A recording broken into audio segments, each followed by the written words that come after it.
24-hour News 8 political reporter Rick Albin is spending the next 2 weeks following the presidential campaign at the national conventions. But he is also keeping track of races closer to home with a series of profiles of legislative contests. Tonight, he introduces us to the Republican and Democratic candidates in the 100th district. First tonight, the Democrats. There are a number of important races for the State House of Representatives that you will begin to side with the primary on August 2nd. Many of those primary races are the result of term-limited legislators who cannot run again. Such is the case in the 100th district. That's comprised of Lake, Oceana, and Newaygo counties. Republican John Bumstead is finishing his 6 years in office, and 2 Democrats and 3 Republicans are trying to replace him in Lansing. Democrat Kathy Forbes is currently a road commissioner and says that she wants more transparency in state government. She also says she has reservations about that big road deal that lawmakers passed after failing at the ballot. A big chunk of this road funding is essentially kicking the can down the road, so to speak, because it is coming from undesignated areas. Coming from the general fund. General fund. And it's going to be implemented over a period of years, so there very well could be a new legislature in place at that time who could change the plan. Another Democrat seeking her party's nomination is Sandy Clark, a former county commissioner. She wants to see Promise programs that provide for college tuition for graduating seniors expanded in the 100th, and she also wants government to pay attention to rural areas of the state. When I look at it across the board for our state to say where are we at, particularly in our communities in District 100, we're rural communities, and we're looking at agribusiness and what goes into the necessity for our crops and for production.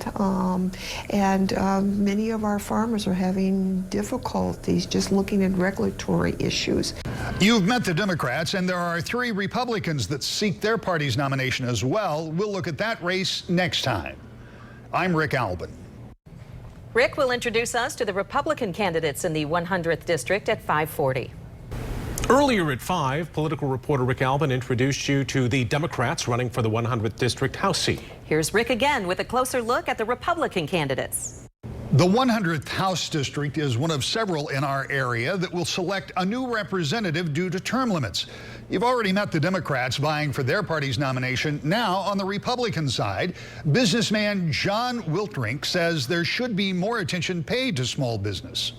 When it comes to small business and the business environment, I think there needs to be more focus on tax cuts, regulations, taking away regulations that are kind of stymieing or stalemating some business and the entrepreneurship and the free enterprise. I just think that's something that really needs to be worked on.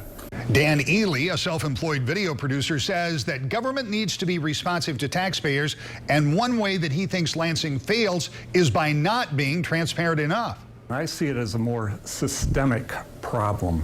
Number one, Michigan is 50th out of 50 states in transparency, lack of transparency. That's a problem. The legislature and governor are exempt from the Freedom of Information Act. I'm sure you are familiar with that.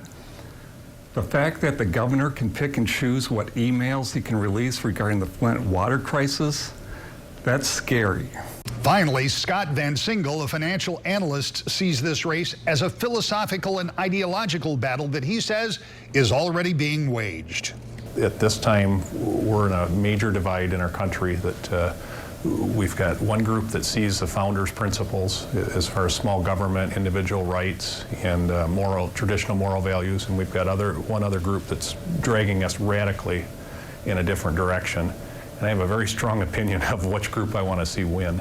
There are a number of other races that we have featured on my Sunday program, To the Point. You can see those and get links to information on all of the candidates at woodtv.com. I'm Rick Albin.